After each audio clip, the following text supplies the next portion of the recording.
talking about security, the role of private security firms in tackling insecurity in our dear nation, Nigeria. I have in the building with me, I won't be doing this alone, no. As you know how we roll on Offscript today, I'm still Digi Mercury. Do follow us on all our social media platforms showing on your screen. And if you're live with us right now on social media, you can just throw in your comments and then we get back to it. The issues of matters of insecurity has greatly evolved, like you rightly mentioned. You know that urbanization has taken place.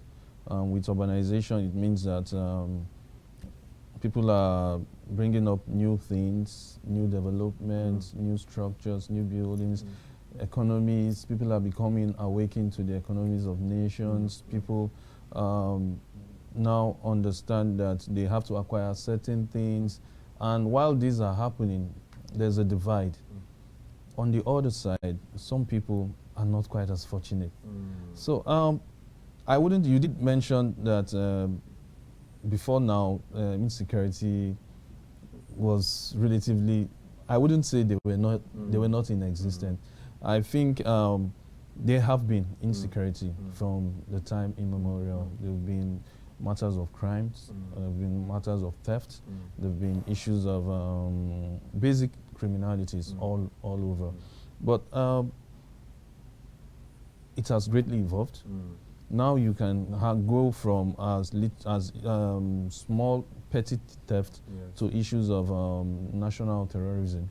These are all insecurities. I mean, when you hear things like 300 people kidnapped, you wonder, even if you kidnap 300 chickens, like it would take a lot to move 300 ducks or goats, not to talk of human beings. Yes, and this has been made possible with the advent of materials, gadgets that has been able to make them easy to actually perpetrate all of these crimes.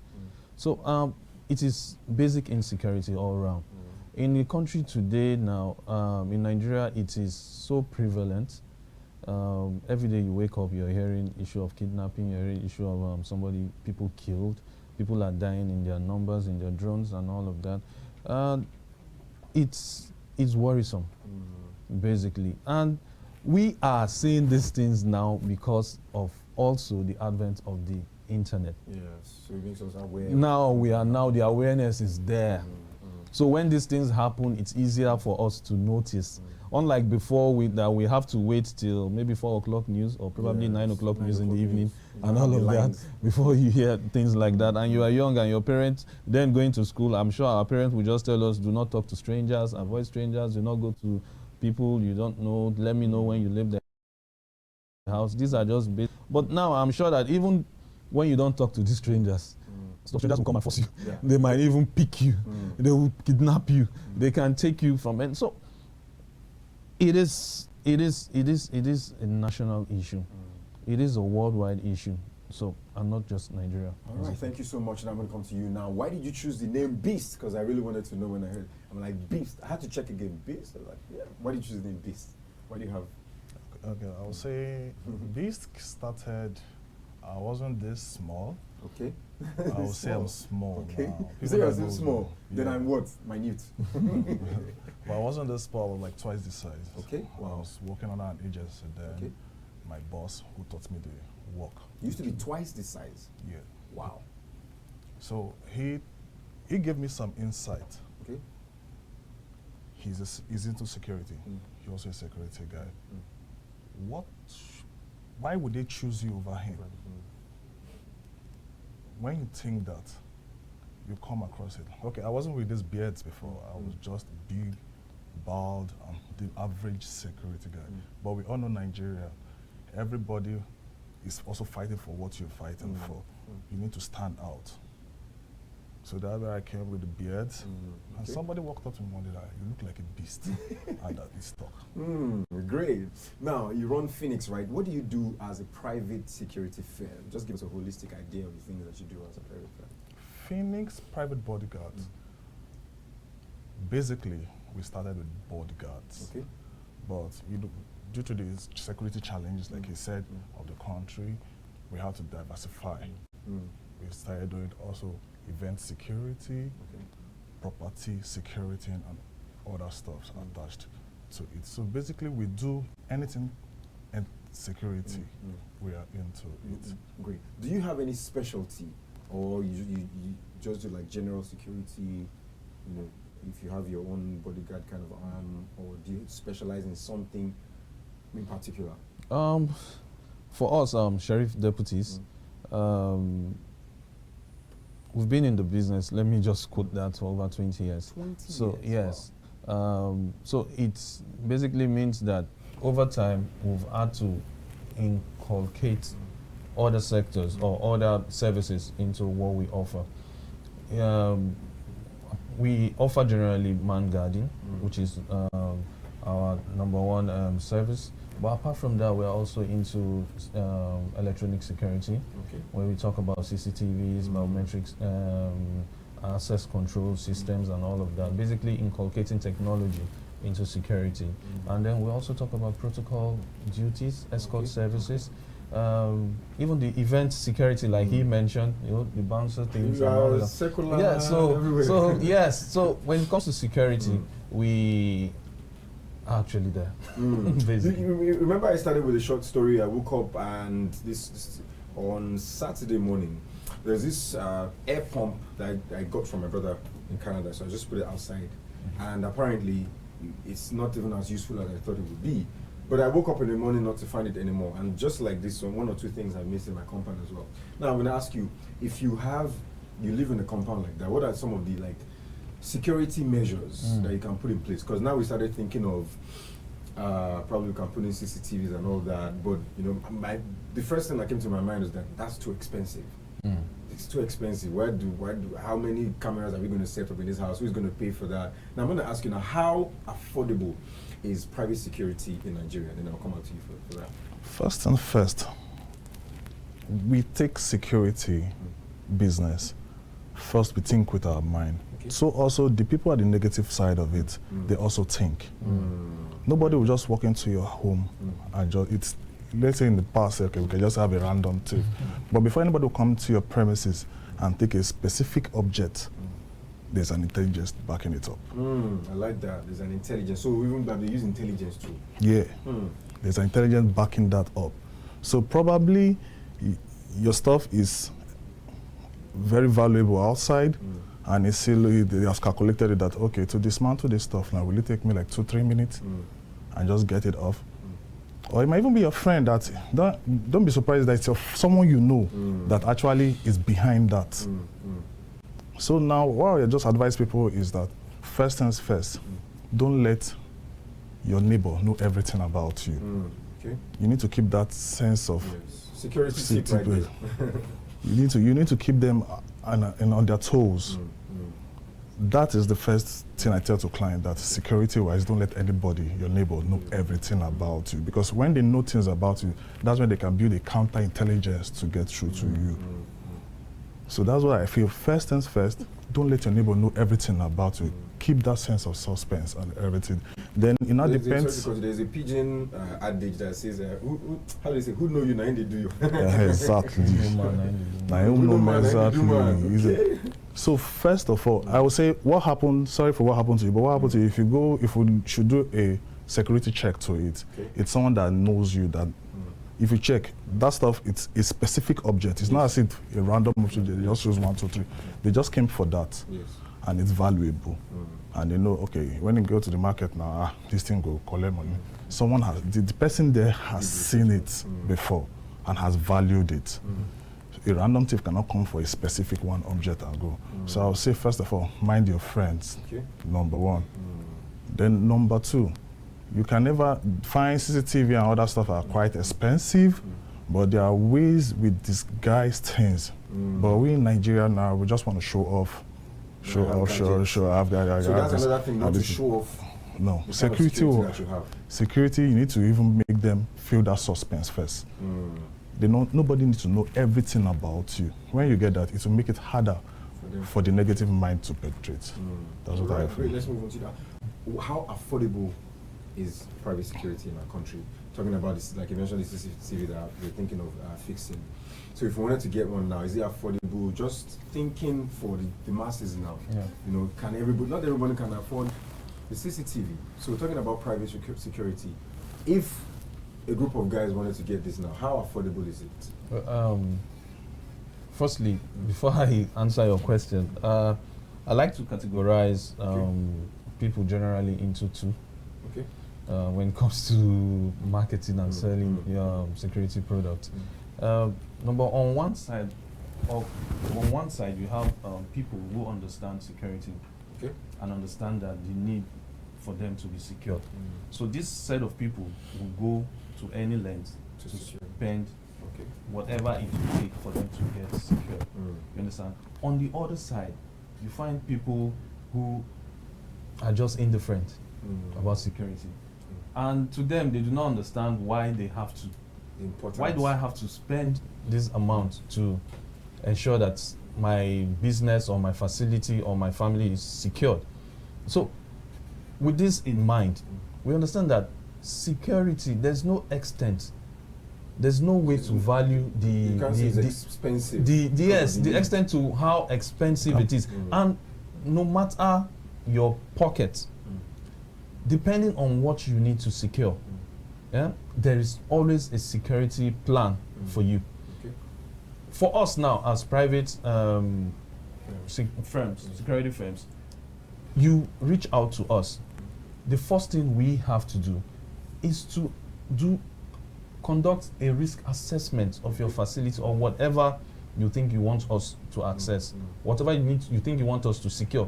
We tell you, please sir or ma, please we need to conduct a risk assessment of your facility. Does this have anything to do with where the person lives? So if the person lives around maybe Mushin, for instance, it has to do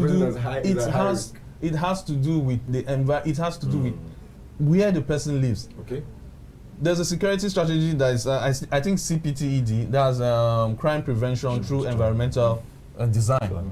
You understand? So every security has to be tailored to a particular person. Okay. You understand? So we have to conduct that risk. Now, after conducting that risk assessment, we can now basically advise you on what we think you should do, on what you think, on the areas of vulnerability that we noticed. Now it brings me back to you. Now, as an individual, it is always better to be proactive rather than reactive, especially when it comes to security matters. You have a property as an individual. You should have that self-consciousness to ensure that at least that thing is safe. Now you left that thing lying in your compound. Probably that thing could fit into your house. Or probably it could fit into your wardrobe. Or probably maybe in your sitting room, whatever that thing is.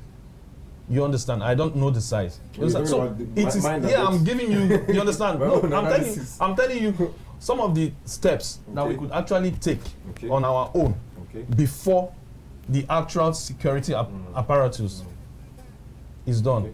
There are certain things as individuals that we have to take note of. He mentioned not to show off, which is basically number one. 2 days ago, I saw the dog. They were very beautiful dogs and everything. So I was finishing up with that. I walked up to the handler. I wanted to talk to him. He said, "Don't come close." I said, "You dragging the dog? You're already agitating it. That this person is dangerous." So I said, "Don't worry." I introduced myself to the dog. How did you introduce yourself? You said, "My name is." No. There are sign languages. Okay, like what? When you put your hands like this. Okay, learn. When you put your hand like this, it sniffs you. Okay. You put your hand to the mouth of it. Not to the mouth. Okay. This is like this. It comes and sniffs you. Okay. Walks around you. Okay. When he sees that confidence in you, he knows, okay, this person, he will still be suspicious, but the level of suspicion will go. There are other sign languages you use to get the confidence of the dog. Okay. If you know all that, the dog will start wagging its tail. And when it's wagging its tail, that means it's a little bit comfortable. Oh, interesting. You've opened my eyes to lots of things. All right. My friends at the Sheriff Deputy will be showing us some of the things, gadgets that we have. I don't know as gadgets, or it says accoutrements, right? Yes. All right. So you just show us what you have and how it's used and how it can help. Yeah, basically, we've come with a few of these accoutrements. There are quite a lot of it. Okay. Like he mentioned, if you go to our pages, I'm sure you social media pages What's and all of social that. media page? For Sheriff Deputies, our Facebook is Sheriff Deputies. Okay. On Instagram, we are Sheriff Deputies NG. Okay. And on LinkedIn, we are also Visible Sheriff Deputies Limited, and so on, where we give out everyday advisories, probably weekly on some of our pages, but some of the others, you have them every day. You get these advisories and things, what to do and what not to do. If you follow us, I'm sure you'll be you'll be well enlightened in the end. With me here, this is a standard security operative, like we call them. Many of you will say a guard, but with him here is an alert mate. Now we mentioned something. What does this alert mate do? An alert mate is given to the guard in situations where there are probably an attack. So what they need to do basically is to you understand? You take it out. What it does basically is just to alert. He sees someone coming. Probably the person is armed. He knows he cannot attack. So he goes to a safe corner. An alert. So his other colleagues around. Does this alert you at the office? Alerted. No, this is just for this is a smaller alert. There are other bigger panic buttons and panic alarms that people can install that can actually go to a far. The coverage is actually wide, and this is a standard PR24 or batting. What you call a batting. It's a PR24. This is an American issue, American standard. See, it looks like a plastic, but it actually isn't. If it touches, imagine this on your head. You're supposed to go with a whistle. A whistle is supposed to be here, and this is a plastic cuff. You can use to just you can subdue while you call for the police and you wait for other support for the person to be. See, he did mention something about the role of private security guards. Part of what we do as private security guards is that we can be the eyes and ears of the police in the community. You understand? You are securing a place, you are also carrying out intelligence. You can easily let the police know that around here we have this, there are certain people we see and all that. So our guards are trained on those things as well. Because security is all about intelligence. You have to be smart. You have to be conscious of your environment. You have to watch out. And then when we come to access control, this is where a Garrett or a metal detector comes into place. What it does, you can set to scan. You understand? If you want the noise where it makes the the noise and all, if you can make it vibrate. I think just vibrate. All you need to do, if there's a metal on the person's body, it will vibrate and then you can then search. And even the searching itself, there are ways to it. Even the searching itself, there are ways to it. You have to learn how to frisk properly, and then I'm seeing you are so for you to pray this one. You are so intrigued by this. This is a standard. How do I call this now? No. Taser. It's a taser. What you call taser, but it's a stun gun. But you don't. Aside this, no guns. This is the highest that you can use. Even this is more than a gun. This has different issues. Like apart from this, you have different categories of this. There are the standard American police taser where you fire and it goes, and then it triggers on the person. Even with this is retractable. Oh, okay. Sorry, I thought that was coming towards me. So you see, with this, imagine this. All you need to do as a security, you are trained. There are parts of the body where once this gets to a person here, shocks. All of a sudden that person goes down. Immediately. I'm sure my colleague here, who is the bouncer type, will tell you they are very, very good with things like this. Try for event securities and all of that. Can I own this as a private person in my house? Can I own this? Is it? I hope it's not against the not this standard. Exactly. The lower. They are lower standard for individual. But the standard of the insecurity is high. The person come. What if the person has come with guns and stuff? Why can't I use this? Is there any law against this? Yes. Yes, actually. Just the other day, I was told that we also carry pepper spray. As security, private security companies, our guards are allowed to carry pepper spray. But somebody was telling me the other day, that the police caught them, not our people now. That this is a pure civilian, and it was an issue. That they have pepper spray. That they have pepper So spray. how are you supposed to, is it? You understand? Like, you are not supposed to carry some of this, and that's what the police will tell you, because no one knows what you're using them for. So unless you are actually licensed or allowed to, for us, if a guard is seen with the pepper spray, I'm sure the police will look and will understand that this is a guard Right. and all of that. Thank you so much. Please just let us know some of your packages at Phoenix Bodyguards. What do you have? Packages. If I wanted to get a bodyguard for myself or for the company or something, how do you work and how can we reach you, basically? Oh, our services include private bodyguarding, event security, escort services to an extent. And everything. To an extent, that's when the guns start coming. You're not part of this. No. See the way you said to an extent. No. When I mean to an extent, there are places you go to, we on ourselves will advise you, while taking one or two of us, keep the Nigerian military close by. Okay. Or we are going to social place, we'll call our header. Social personnel is coming. Please, we might need your services. Thank you so much for joining us. I wanted to ask you as well, ask the two of you, what do you think about community policing, which is some of the issues that are being deliberated right now in National Assembly and National Assembly in generally? What are your quick thoughts about community policing? Security is every man's business. The moment me and you, we know that, okay, we're going to be coming here frequently, it's right to form something to protect yourself before the Nigerian military gets to you. Okay, thank you so much. Yeah, for me, I believe that I think we've been into community policing for a long time. Only people are just not saying it the way it is, because the use of vigilantes in our communities, in our small estates, in our small streets and neighborhood, is actually community policing is important because it allows everyone to understand the need for security. All right. So it inculcates everybody and all of that. Just tell us some of your packages. What do you have? Yes, like I mentioned at the beginning of the show, we are into man guarding. We are also into escort services and protocol duties. We are into CCTV and other electronic security.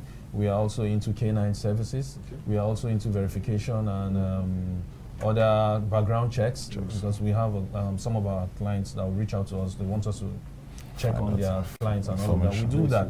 I think to fully understand our services, if you go on our page, www.sheriffdeputies.com, sheriffdeputieslimited.com, you would see much of our services, you see what we are into and all of that. And also to reach us, you can also reach us from all of our other internet social media platforms. Okay, thank you so much for joining us. I just want to say that I have the stun gun. The stun gun in my hand. Because it will stun you when if you try me, this is going to stun you. Thanks so much for joining us. Brist Emmanuel, right? Thank you so much all the way from Phoenix Bodyguards. Thank you so much, Mr. Eric, right? Yes, please. Thank you so much for joining us. Thank you for having us. Sheriff Deputy. Thank you so much. We really do appreciate. Yes, since I have this, I feel very secure, and I would love to say, Nigerians, secure yourself. If you can afford it, get proper security. All right. And clearance also. And clearance, right? Yeah, thank you so much for your time. Yeah, I have this. I'm just going to go and test it. Thank Basically, you so much. Employ professionals for your security. Are you trying to say I'm not a professional now? I'm just advising. All right. I'm even getting it close to me. I'm a bit scared. But thank you so much for joining us. I'll go and try this at the backyard. But thanks so much. I've had fun and I learned a lot. Do get yourself proper security. Bye-bye.